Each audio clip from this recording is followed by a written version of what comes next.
નમસ્તે મિત્રો, સ્વાગત છે આપણી ચેનલમાં। આજે આપણે આ વિડીયોમાં નરેન્દ્ર મોદી કેમ આપી રહ્યા છે રાજીનામું અને ક્યારે રચાશે નવી સરકાર તેના વિશે સંપૂર્ણ જાણકારી મેળવીશું। તો વિડીયો સ્ટાર્ટ કરીએ। વિડીયોને લાસ્ટ સુધી જોજો અને વિડીયોને લાઇક શેર કરવાનું ભૂલતા નહીં। એનડીએ ત્રીજી વાર સરકાર બનાવશે, મોદી 3 દિવસ બાદ લઈ શકે છે શપથ। ત્રીજી વાર પીએમ પદના શપથ લેવાની સાથે જ નરેન્દ્ર મોદીના નામે એક નવો રેકોર્ડ જોડાઈ જશે। તેઓ દેશના બીજા એવા નેતા બનશે જે સતત ત્રીજી વખત ચૂંટણી જીત્યા અને દેશના પીએમ બનશે। નરેન્દ્ર મોદી પહોંચ્યા રાષ્ટ્રપતિ ભવન, વડાપ્રધાન પદેથી આપ્યું રાજીનામું।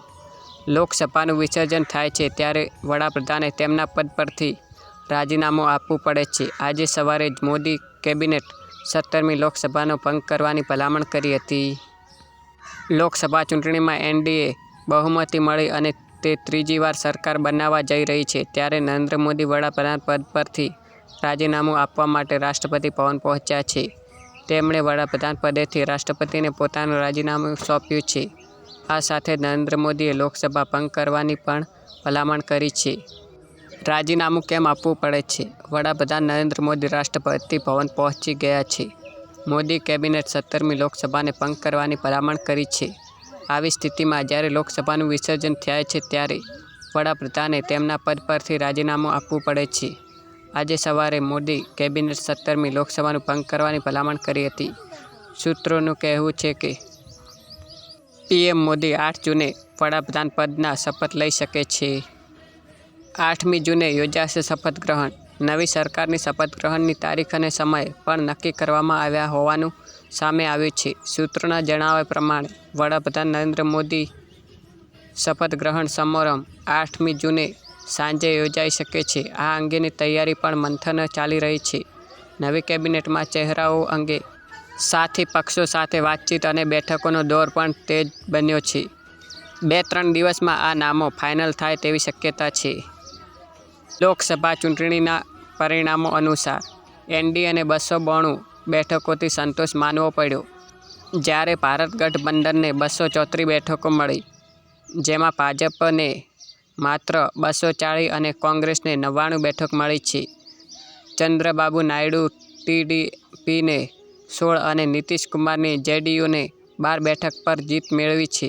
આ સાથે ઇન્ડિયન એરલાઇન્સના ભાગીદાર અખિલેશની સપાએ 37 બેઠકો, મમતાની ટીએમસીએ 29 બેઠકો અને આરજેડીએ 4 બેઠકો જીતી છે। નહેરુના રેકોર્ડની કરશે બરાબરી, ત્રીજી વાર પીએમ પદના શપથ લેવાની સાથે જ નરેન્દ્ર મોદીના નામે એક નવો રેકોર્ડ જોડાઈ જશે। તેઓ દેશના બીજા એવા નેતા બનશે જે સતત ત્રીજી વખત ચૂંટણી જીત્યા અને દેશના પીએમ બનશે। આ પહેલાં આ રેકોર્ડ જવાહરલાલ નહેરુના નામે હતો। મોદી તેમના રેકોર્ડની બરાબરી કરી શકે છે। નીતિશ અને નાયડુ બનશે કિંગમેકર।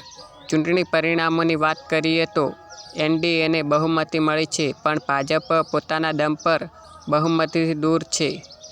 આવી સ્થિતિમાં હવે માત્ર નીતિશ કુમાર અને ચંદ્રબાબુ નાયડુ જ કિંગ મેકરની ભૂમિકા રહેશે।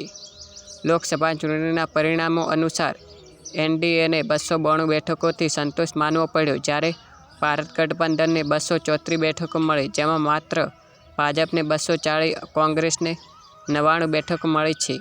અત્રે એ ઉલ્લેખનીય છે કે આ ચૂંટણીમાં ભાજપે 400 પાર વધુનો સ્લોગન આપ્યો હતો।